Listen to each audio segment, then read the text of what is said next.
اگر ہم یہ کہیں کہ دونوں پرسنالٹیز کا کمپیریزن کریں، اگر کملا ہیرس بن جاتی ہیں تو پاکستان کے کانٹیکس میں اگر ہم دیکھیں تو پاکستان کو کیا فائدہ ہے آپ کی صدارتی امیدوار سے؟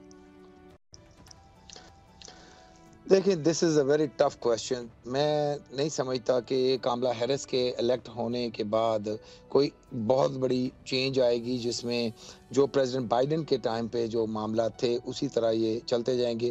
جو نہ بہت زیادہ کلوز ریلیشن شپ نہ بہت زیادہ خراب ریلیشن شپ، وہ military to military relationship is on its the best terms, لیکن یہ ہے کہ پولیٹیکل ریلیشن شپ تھوڑے ڈاؤن تھے.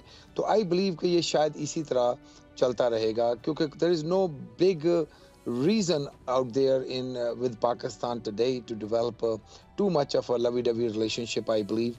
جہاں تک لوگوں کی ہوپ دوسری طرف ہے، وہ بھی میں سمجھتا ہوں کہ غلط ہوپ لگا کے بیٹھے ہیں. پریزیڈنٹ ٹرمپ نے نہ تو کوئی وعدہ کیا ہے نہ کوئی اشارہ دیا ہے، لیکن اپنے طور پہ کچھ پاکستانی سمجھتے ہیں کہ ان کے پریزیڈنٹ ٹرمپ کے ہونے کی صورت میں کوئی شاید ریلیف سرٹن پالیٹیشنز کو ملے، لیکن آئی ڈونٹ بلیو کہ اس کا کچھ یعنی there are any remote chances for that either. تو دونوں کی الیکٹ ہونے کی صورت میں I don't see very big change.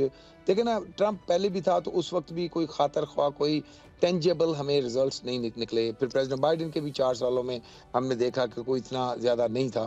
تو یہ اگلا بھی جو 4 سال کا ٹینیور ہے، ڈزنٹ میٹر دونوں میں سے کون آتا ہے. پاکستان کے معاملے میں I don't C much changes. اچھا، آپ ویسے بہت ہی بڑا بلنٹ اور اسٹریٹ فارورڈ آپ کا اس کے اوپر انالیسس یا رسپانس ہے. سبسکرائب کریں اور بیل دبائیں تاکہ کوئی خبر رہ نہ جائے.